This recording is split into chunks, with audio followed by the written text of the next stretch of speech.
Unpacking Firepower, a deep dive into meaning and usage.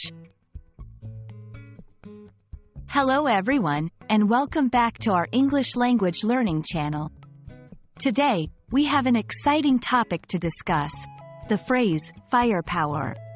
This is a term that you might have come across in movies, books, or news articles, and it's packed with meaning and imagery. So, let's dive right in and explore what firepower really means, and how you can use it in your everyday English conversations. The term firepower originally comes from a military context. It refers to the amount and power of weapons that an army has.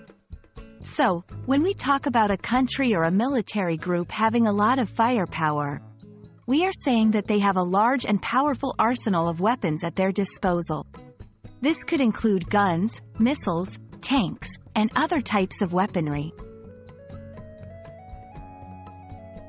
While firepower has its roots in the military, it's also used in a figurative sense in everyday English.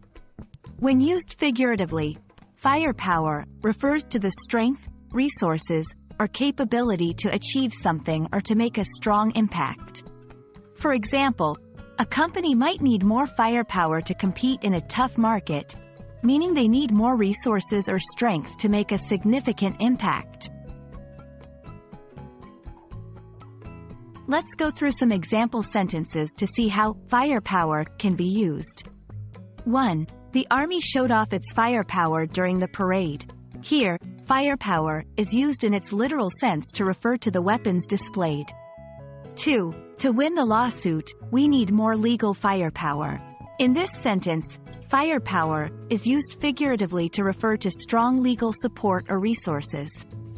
3. The new product added much-needed firepower to the company's sales.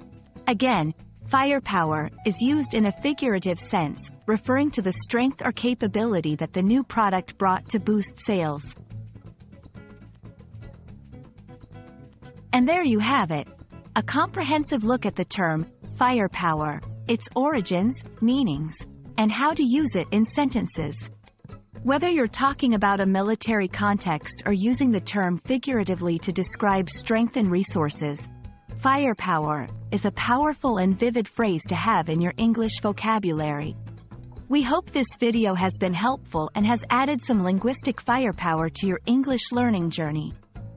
Don't forget to like this video, subscribe to our channel for more, and feel free to share your thoughts and questions in the comments below. Happy learning, and see you in the next video.